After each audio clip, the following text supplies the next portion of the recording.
Have you ever stopped to think that the events we see every day in the news might be more than just geopolitical conflicts? That they could actually be part of a greater plan, something prophesied thousands of years ago? Today, we are going to dive deep into a scenario that is not only intriguing but could have profound implications for the future of the world as we know it. Let's talk about the Middle East, a region marked by tension, struggles for territory, and, of course, a long history of seemingly endless conflict. But what if these conflicts, like those between Israel and Hezbollah, are more than just power struggles? What if they are signs of something greater, a spiritual battle that began long before any political agreement or border was drawn on the map? Many who study the Bible see echoes of ancient prophecies in today's conflicts, especially those described by the prophet Ezekiel in chapters 38 and 39. These prophecies speak of a final war, a massive clash between Israel and a coalition of nations that will rise against it in the last days. The prophecy mentions two mysterious names, Gog and Magog. To many scholars, these names represent powerful leaders and armies that will unite with a single purpose: to attack Israel. Now, pause and think, how can these ancient texts relate to the current situation? When we see groups like Hezbollah who openly vow to destroy Israel, what are we really witnessing? Could these modern alliances be the manifestation of ancient forces preparing for a final battle? Hezbollah is not just a political or military group. Its hatred for Israel is openly declared, and its strength grows as it receives support from other nations and groups that share this goal. When we look at Ezekiel's prophecy, which speaks of an enemy coalition forming against Israel, it's hard not to draw parallels to what we see today. But there's more behind this. The Bible speaks of a divine indignation. Ezekiel describes that when this attack comes, it will not be just a common war. It will be the trigger for something greater, where God will intervene directly and supernaturally to protect Israel. Imagine a scenario where seemingly invincible forces turn against a nation that, though small and surrounded by enemies, stands firm because of a greater promise. And this is where things get really interesting, because the war will not just be between human armies. It will also be a spiritual battle, where God's hand will move in a visible way to all the peoples of the earth. This means that, as we observe current conflicts, like those between Israel and Hezbollah, we might be seeing the prelude to this final battle, the beginning of something prophesied thousands of years ago that is now unfolding before our eyes. But then, what do we do with this information? Are we truly on the brink of witnessing the fulfillment of these prophecies? What do these events mean for the future of Israel and for the entire world? The truth is that we are witnessing a living narrative, where the protagonists and antagonists are real leaders, nations, and armies, and where the line between the political and the spiritual seems to blur, revealing a greater plan that might be unfolding with each headline, each conflict, each spoken word. Pay close attention to this story, because the unfolding events might be the prelude to something much greater. A war that is not just physical, but spiritual, and that could forever change the course of humanity. But who are these mysterious figures called Gog and Magog? What do they mean for the current context? One thing is certain. These names do not simply represent a person or a nation. They are symbols of a much greater force, and understanding what they represent is like putting together the pieces of a prophetic puzzle. Ezekiel describes Magog as a distant land, governed by Gog, a military and political leader who will gather a coalition of nations to attack Israel. Interestingly, over the centuries, many scholars have tried to identify these lands and figures in the geopolitics of their times. Some say Magog is a region north of Israel. Others see it as a vast force made up of multiple countries with a common goal. But what all these interpretations have in common is the idea of a global alliance of hostile forces, united by a fierce hatred of Israel. Now, think about the current scenario. Growing tension in the Middle East, alliances being formed, heated rhetoric against the existence of Israel. Nations like Iran, Syria, and groups like Hezbollah have repeatedly shown their intention to oppose the Israeli state. And this is where Magog becomes more than just a place or person. It becomes an idea, a symbol of all the nations and powers that will one day unite to attack the people of God. What if these modern alliances are already forming before our eyes? The biblical text gives us a glimpse of this, with descriptions of a powerful coalition coming from the far north, advancing like a storm over the land of Israel. This description evokes an overwhelming military force, organized and ready for battle. Ezekiel speaks of armies mounted on horseback, ready to plunder and destroy. And even if the specific details might seem distant from modern warfare, the spirit of the prophecy, the coordinated attack against Israel, remains relevant. Could the tension between Israel and Hezbollah be an initial piece of this movement? Perhaps. Or maybe it is just a glimpse of what is to come, a preview of how hostile forces might unite in a global alliance against Israel, fulfilling what Ezekiel prophesied. And it's important to remember that throughout history, these alliances against Israel have been constant, changing only in names, leaders, and strategies. But the prophecy speaks of something greater than weapons and battles. It speaks of intentions. It shows that Gog, this enigmatic leader, will be driven by evil thoughts, with an insatiable desire for destruction and conquest. It is not just an attack against a nation, it is an attack against the divine plan. And Gog's motivation will not simply be political or territorial. It will be an attack on God's purpose for Israel, an attempt to thwart what was promised thousands of years ago. That's why interpreting who Magog and Gog are today goes beyond trying to match country names to the biblical text. It's about observing who opposes the divine plan, who rises up with evil intentions against the people of God, and how these alliances manifest in our days. The question that remains is, are we seeing the first signs of this great coalition? And if so, how will it unfold on the global and spiritual stage? Whatever the case, we know that the conflict will be unprecedented, and the divine response will be equally astonishing. The stage is set, and the story, it seems, has already begun to be told. And here we are, facing this scenario of coalitions and alliances. The Middle East has always been a land of conflicts, but what we see now may be connected to something much bigger. When we look at Israel and its enemies like Hezbollah, we're not just observing territorial or religious disputes.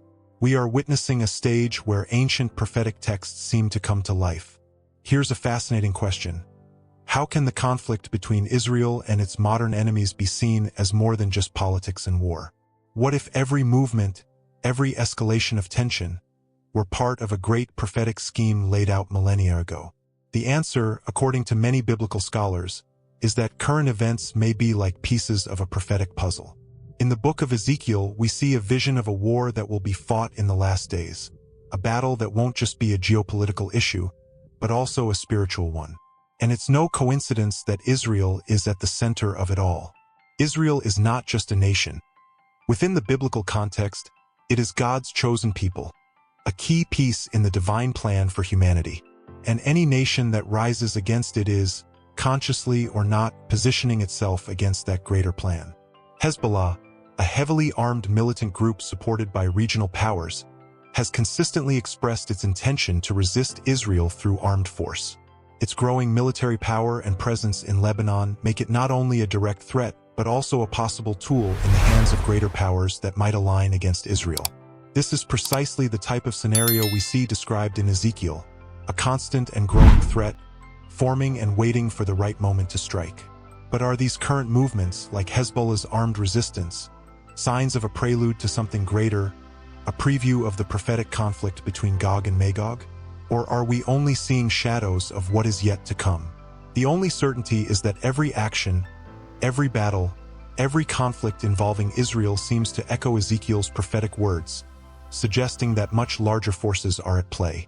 These current conflicts are seen by many as just another chapter in this epic narrative, where the hostile alliances against Israel are not merely the result of political or economic issues, but part of a spiritual design that spans ages. And looking into the future, the question that echoes is, how far will this tension go? Could this modern hostility be the beginning of the final coalition that will rise against Israel in the last days? Each escalation, each confrontation, makes us reflect on the significance of this small nation that, even in the face of so many enemies and challenges, remains firm. Because Ezekiel's prophecy doesn't end with Israel's destruction. It speaks of divine intervention, a moment when God himself will act in defense of his people. So when we see tensions rise, when we notice forces aligning against Israel, perhaps we are witnessing more than just power plays. Perhaps we are seeing the unfolding of a much larger plan. A plan that was written long before us but now seems more real than ever.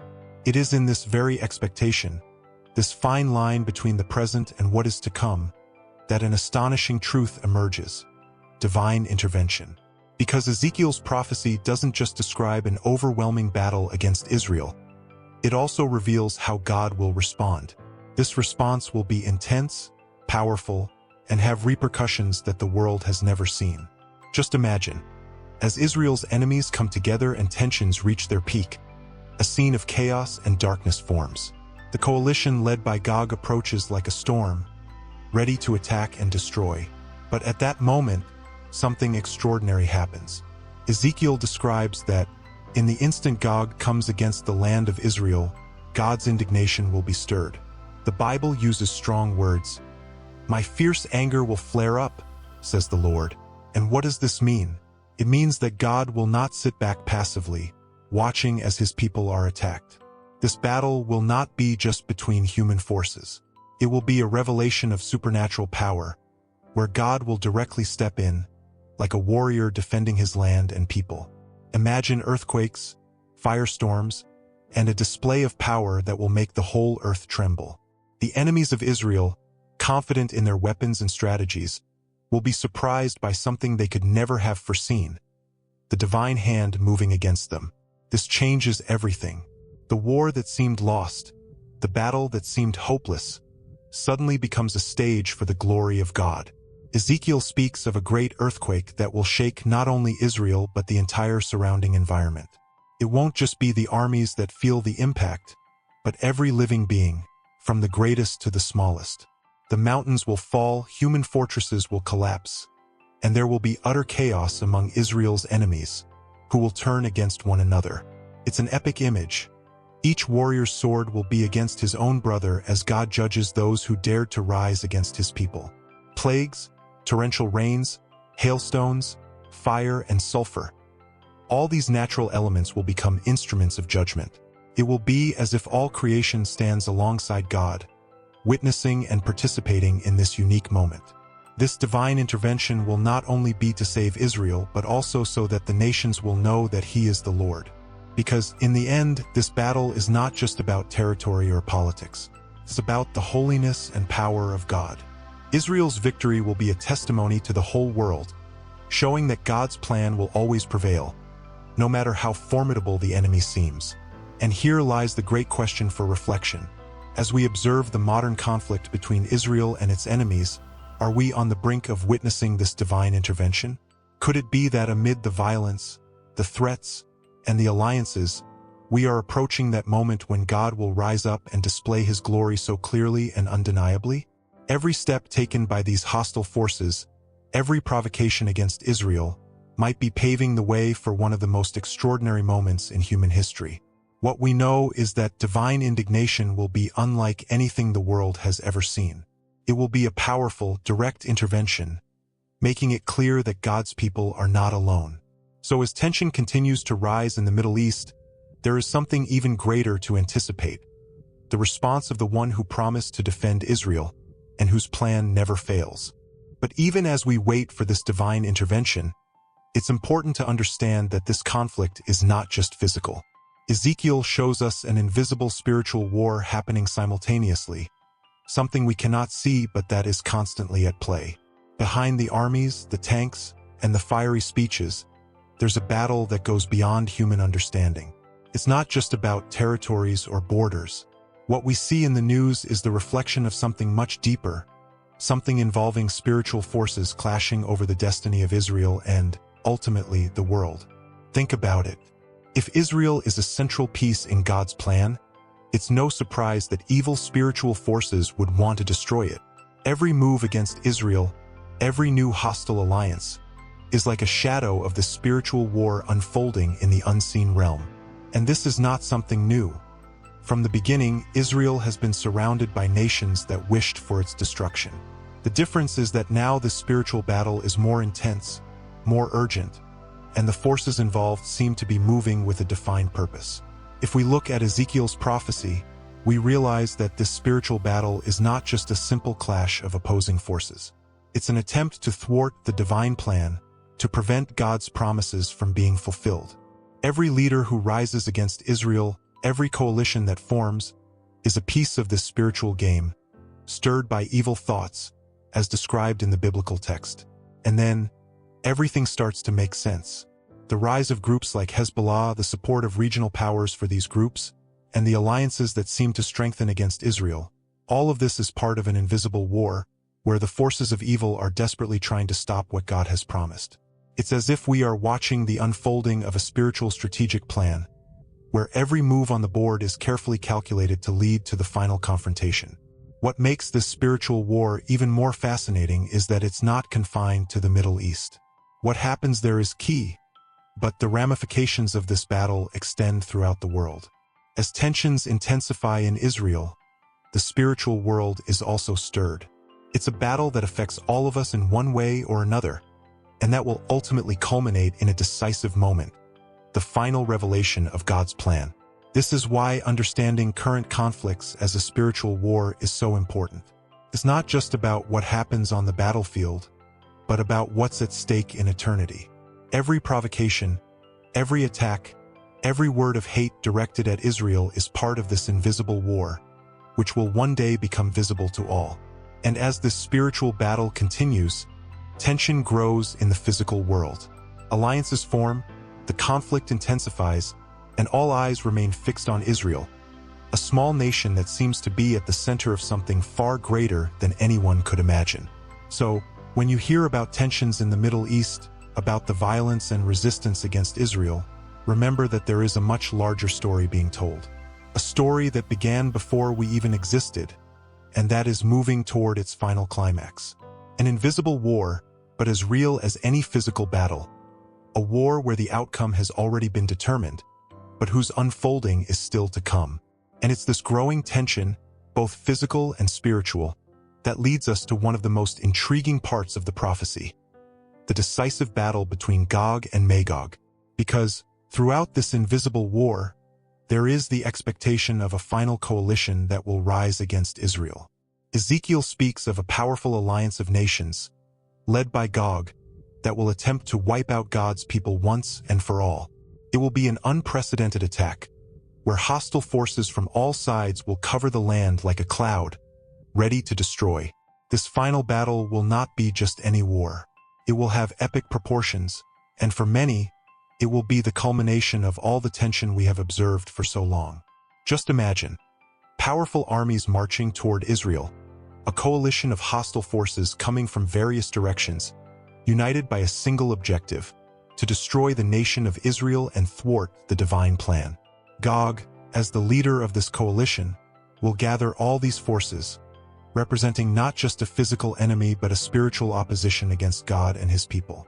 And here's the detail that makes this prophecy even more interesting. The battle will not be just about military strength. It will be a war that transcends the physical world and will have spiritual repercussions. Every army that marches, every sword raised against Israel, will be part of this clash between God's plan and human rebellion. But unlike what many might imagine, the prophecy already gives us a glimpse of the end. Ezekiel makes it clear that this hostile coalition will not prevail. Despite the immense military power and the sense of imminent victory that Israel's enemies might have, there will be one element that will completely change the course of the battle: divine intervention. God, as the great commander, will not allow this coalition to destroy his people. The prophecy speaks of a dramatic turn of events. In the darkest moment, when it seems that all is lost, God will rise up to defend Israel. And what once seemed like an invincible force will disintegrate before the divine hand. Imagine the confusion among the enemy armies, who will turn against each other, their weapons directed at their own allies. It will be a defeat that will seem impossible to human eyes, and it will be exactly that, impossible if not for the supernatural intervention of God. This decisive battle will be like the climax of a great drama that has been written since ancient times. Every move by the enemy forces, every alliance formed against Israel, will be a step toward this final confrontation. But in the end, it will be God who prevails. The defeat of Gog and his coalition will not be just a military victory but an act of divine redemption. It will be a clear demonstration that God's plan is unchangeable, and that, no matter how much evil forces may rise, He will always protect His people. And as we observe today's conflicts, we are only seeing shadows of this confrontation. The tensions between Israel and its enemies, like Hezbollah, are just signs of what is yet to come. Because in the end, when the dust of this decisive battle settles, it will be clear to all nations. Israel is not just any nation but the center of a divine plan that will be fulfilled in any circumstance. And while the decisive battle between Gog and Magog is still on the horizon, all eyes remain watchful, waiting to see how this epic story will unfold. Because in the end, this is not just the story of a battle. It is the story of the final triumph of the divine plan, where even the most powerful enemy will be defeated by the hand of God. But even with the anticipation of this final confrontation, we must not forget that Israel's story is not just a story of war. When Ezekiel speaks about the battle of Gog and Magog, he also reminds us that Israel will be restored not only physically but spiritually. Because before any decisive battle, before any clash of nations, there is God's promise to Israel. The promise of complete restoration, a renewal that goes far beyond physical borders. This is where Ezekiel's vision of the Valley of Dry Bones becomes most powerful. He shows us Israel as a nation that was dead, scattered, hopeless, dried up like bones forgotten in the desert. But then the breath of God enters the scene. The valley filled with bones comes back to life, and what seemed impossible, a nation reviving from its own death, becomes a reality before the prophet's eyes. It's an image of hope, a promise that God will not only protect Israel in physical battles, but will also restore its soul, its purpose, and its relationship with Him. This renewal is not just a political or military reconstruction. It's a restoration of identity and faith. The people of Israel, who were once scattered and distant from God, will be brought back to their land, but also to the heart of God. What we see in the current scenario is a nation that, despite being surrounded by conflict, stands firm. Israel has been strengthening itself, not only as a country but as a living promise of what is to come. This spiritual renewal transcends any peace agreement or political treaty. It's about the redemption of a people, a reconnection with faith, and the fulfillment of a promise made thousands of years ago. When Ezekiel describes the restoration of Israel, he speaks of a divine breath, of the Holy Spirit that will fill the people with new life. And this life will not just be physical, it will be spiritual, it will be profound, it will be complete. The restored Israel will be a living testimony of God's power, a nation that not only survived but was completely transformed by His presence. That is why, while we await the decisive battle of Gog and Magog, the restoration of Israel has already begun. We see signs of it in every part of this nation that is being rebuilt, in every person who seeks faith, in every step they take back to their divine identity. It's like watching a work of art being painted before our eyes. A masterpiece that began long ago but is now nearing its final completion. When that battle finally comes, Israel will be ready, not just with its military defenses, but with a confidence that comes from knowing that God is with them. Because true restoration is not just about lands or borders. It's about the heart. And God has promised that the heart of Israel will be restored, that they will be a people with a new spirit, a new hope, a new life. So, when Gog and his coalition come, they will not find just a strong nation, but a renewed people.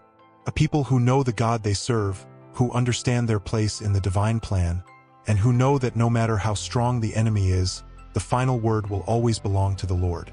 The restoration of Israel is, in itself, a continuous miracle. And it's a reminder to all of us that even amidst the greatest battles and spiritual wars, there is a hope that cannot be extinguished, a plan that cannot be thwarted, and a renewal that goes far beyond what any nation or army can comprehend. And this restoration of Israel doesn't happen in isolation. There is something greater taking place. Ezekiel speaks of an evil alliance that will form against Israel, led by Gog. But this is more than just a charismatic leader or a well-equipped army. This coalition represents a convergence of forces with a single purpose: to challenge the will of God. It's a coordinated attack that goes beyond geopolitics. It's as if all these hostile nations are uniting in one last attempt to thwart the divine plan.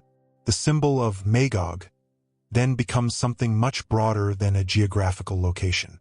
Magog is a representation of all the forces that unite against Israel, of all the nations and powers that share a common hatred. And it's interesting to see how the prophecy describes this alliance. Not as a peaceful union, but as an evil coalition, formed with dark intentions and motivated by greed, the desire for destruction and opposition to God's purpose. Ezekiel's prophecy takes us to a scene where different nations, from various parts of the world, will set aside their differences and unite in a single cause, a massive attack against Israel. And it's not hard to see echoes of this in the current reality. Countries that have little in common, except their antagonism toward Israel, seem to be joining in political, military, and even religious alliances, creating a network of hostility that mirrors the ancient words of Ezekiel. And that's how this alliance becomes more than just a military coalition. It is a symbol of resistance against God. Magog is not just a nation, it is the spirit of opposition that rises against the divine plan.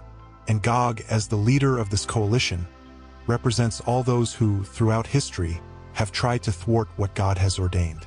It's an alliance that brings with it not just military strength but an idea of rebellion, of challenge, of attempting to prove that God's plan can be stopped. The scene is dark, of an imminent attack and of a force that seems invincible. But this is where the prophecy surprises us. Because as formidable as this alliance may seem, as immense as its forces are and as meticulous as its plans may be, it is destined to fail. God sees beyond human strategies, beyond coalitions and hate speeches. He knew about this alliance from the beginning, and Ezekiel's prophecy shows us that, at the right moment, it will be completely undone. This union of nations, which appeared unshakable, will fall apart in the face of divine intervention. And it will not be just a military defeat. It will be a moral, spiritual defeat, where God's power will be manifested so clearly that all nations will know that He is the Lord. What seemed like an indomitable force, an evil coalition ready to devastate Israel, will become an example of divine supremacy. Because while these nations unite in a final attempt to destroy Israel, they will be defeated by something they could never understand or fight against: God's own plan. This alliance of Magog, so feared and so powerful in human eyes, will be broken. And it will be broken not just to defend Israel, but to reveal to the entire world that God is sovereign, that His plan cannot be thwarted, and that He will always be faithful to His promise to protect and restore His people. So as we look at today's alliances, at the forces uniting against Israel, we can see the shadow of this prophetic coalition forming. But we must not forget that even at the height of this alliance, there is one certainty. The end of this story has already been written, and it is an end where God prevails, where His people are protected, and where all the forces that oppose Him are brought down. And this certainty about Israel's final destiny comes not just from divine intervention but also from how Ezekiel's prophecy portrays the figure of Magog, not simply as a threat, but as a symbol of something greater, a collective opposition to God's plan, an alliance that will rise to challenge not just Israel but God's very purpose for the world. And that is why Ezekiel is so specific about the defeat of Gog and his coalition. Because this battle is more than a matter of territory or power. It's about the end of times, the fulfillment of an eternal purpose that will culminate in a supernatural victory. When Ezekiel describes this invasion, he mentions something even more interesting: the geography of Magog. From the far north, says the prophecy, as if the forces come from an unexpected direction, forming a threat that seems to emerge from beyond the known horizons. This has led many to question which nations make up this coalition. Over the years, different interpretations have surfaced. Some point to regions north of Israel, others even suggest alliances between distant nations, but all with one common element: a deep and inexplicable hostility toward Israel. The most remarkable thing is that Ezekiel doesn't just provide an image of destruction. He gives an image of how this defeat will come. It won't be merely a military force that crumbles. It will be a force that turns on itself. The text says that Gog's allies will turn against each other, as if the very alliance shatters in the presence of God. Imagine a massive army, coming from all directions, ready to attack, but suddenly thrown into chaos. Confusion spreads, and those who came united to attack Israel end up destroying one another. And why is this so important? Because this image shows that God's victory will not be just a direct confrontation. It will be a complete victory, where the evil alliance disintegrates from within, unable to withstand the power of the Lord. Gog, who seems so imposing and strategic, will see his plan crumble in an instant. And all the accumulated strength, the coalition that seemed impossible to break, will be like a house of cards in the face of divine intervention. And it will not just be a defeat for Gog and his allies. It will be a revelation for all nations. The Bible describes that, on that day, God's name will be sanctified in the sight of the world. The whole purpose of this battle is not just to protect Israel but to show the entire world who the true king is. Those who watch, those who stand at a distance and see the events unfold, will know that this was no ordinary victory. They will know that God acted, and that his power was what brought down Gog and Magog. This revelation will be not only for the people of Israel but for all the nations of the earth. Because the defeat of Gog and the fall of his evil alliance will be a living testimony that God's plan cannot be thwarted. And this is where we understand the depth of this final battle. It's not just about human forces, not just about weapons or strategies. It's about the divine plan being fulfilled, revealing God's glory on a level the world has never seen. So when we hear about alliances being formed against Israel, about enemies who seem to be growing stronger, we need to remember, Ezekiel's prophecy has already shown us the end of this story. The coalition of Magog will form, yes. It will rise against Israel, yes. But its defeat will be as epic as its rise. And God's glory will be revealed before the eyes of all nations. This is the fate of Gog and Magog. And this is the promise for Israel and the whole world. That in the end, no matter how dark the battle seems, the victory will always belong to God. And this victory, so certain and so powerful, brings us to one final reflection on God's plan for Israel and all of humanity. Because the battle against Gog and Magog is not just about destruction. It's about restoration and transformation. It's not simply about defeating an evil coalition but about renewing and purifying God's people so that they become a living testimony of his love, power, and purpose for all the peoples of the earth. Ezekiel doesn't just prophesy about war and conflict. He speaks of a promise that extends beyond the battle, a spiritual transformation that will change the destiny of Israel and also the world. Because after the defeat of Gog, God promises something even greater, complete renewal. He will bring Israel back to its land, pour out his Spirit upon them, and make them a restored nation, not just physically but spiritually. The people who were once scattered, who lived under persecution and suffered immense losses, will be gathered and renewed. God promises not only to defend Israel from hostile forces but also to transform the heart of his people. He says he will give them a new heart, a new spirit, and will remove the heart of stone that once kept them away from him. This restoration will be like a new beginning, an entire nation resurrecting to live according to God's plan, becoming a living example of his faithfulness. And this transformation will not be just for Israel. The whole world will be impacted. God will use this restoration as a sign to all nations, showing that he is a God who fulfills his promises and acts to redeem his people. The outpouring of God's Spirit upon Israel will be like a beacon of light in the midst of darkness, bringing hope, life, and a testimony that God is still active, that he still moves, that he still saves. This leads us to think about the role of Israel on the global stage. Because Israel is not just a nation surrounded by conflicts and hostilities. It is a nation that carries with it God's promise for the last days. And as we see Israel being restored, as we see this spiritual transformation taking shape, we are reminded that this story is much larger than any war or battle. It is a story about redemption. In the end, the defeat of Gog and the restoration of Israel show us something fundamental. That the real battle is not just about lands or nations but about hearts.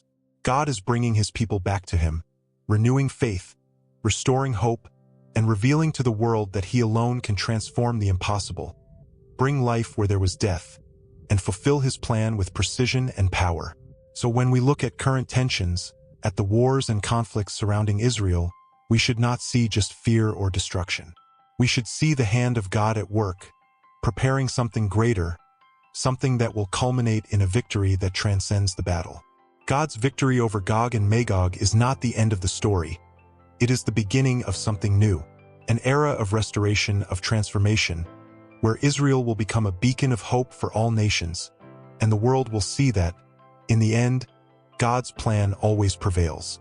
Because that is the final message of the prophecy. No matter how dark the clouds may seem, no matter how powerful the enemies, God's plan is greater.